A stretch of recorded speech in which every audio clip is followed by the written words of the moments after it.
Good evening and welcome to today's episode of ABC's Case Corner, where we discuss major issues that are happening around the world today.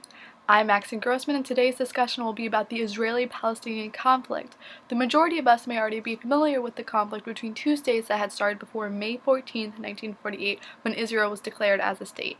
To quickly highlight some major recent events, let's look back at this past summer of 2014. On June 12th, 3 Israeli teenage boys were kidnapped. On June 15th, Israeli Prime Minister Benjamin Netanyahu claims the teens have been kidnapped by the terrorist organization Hamas without any real evidence. On June 26th, Israel Security Agency releases the identities of 2 Hamas suspects in the kidnapping. On June 30th, the bodies are found, and on July 8th, Israel launches Operation Protective Edge.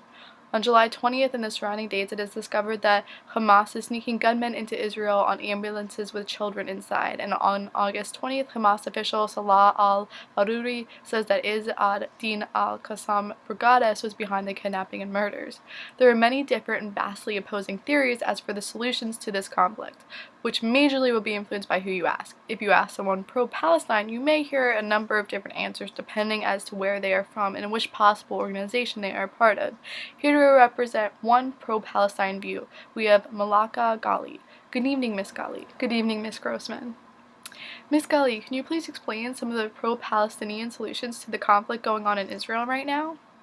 Yes, one resolution can be found on freepalestinemovement.org. Going to their website, you can find their mission statement that reads, "Our mission is to challenge Israeli policies and actions that deny Palestinians their human rights, and in particular the right of unfettered access to all of Palestine.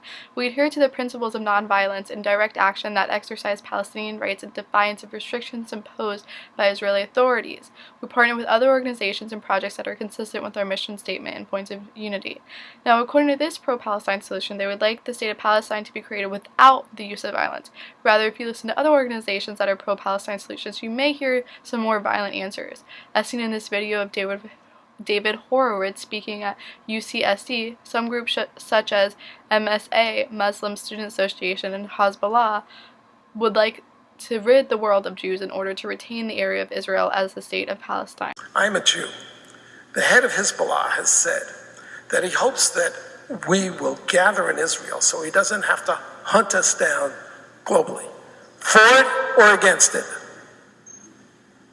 For it. However, it's not just Palestinians and Muslims that are pro-Palestine. There are people in the U.S. that are pro-Palestine, even Jews that are for the state of Palestine. Thank you, Ms. Ghali, for that insight onto those pro-Palestine solutions.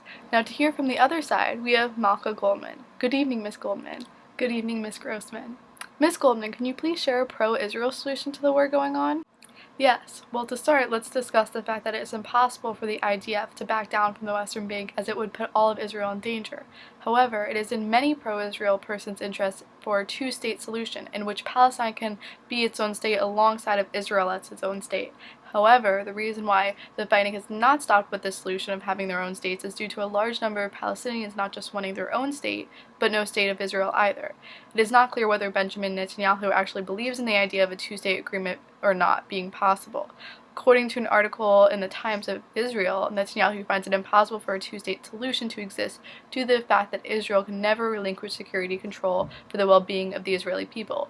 In order for the war to stop in Israel, there is a quote from Benjamin Netanyahu in which he states, "If there were Arabs put down their weapons today, there would be no more war. If Israel put down her weapons today, there would be no more Israel." Thank you, Ms. Goldman, for showing the other side of the solution. So in conclusion to tonight's broadcast, as a summary of tonight's expert solutions, it can be seen that Israel is constantly in danger of a blood battle with its Palestinian neighbors, but are always open to discuss and allow for peace. However, a peaceful state in which the state of Israel still exists. On the other hand, the majority of Palestinians are opposed to any form of a Jewish state, and until that no longer exists, have no interest in ending their war with Israel. I'm Maxine Grossman, reporting for ABC's Case Corner. Good night, America.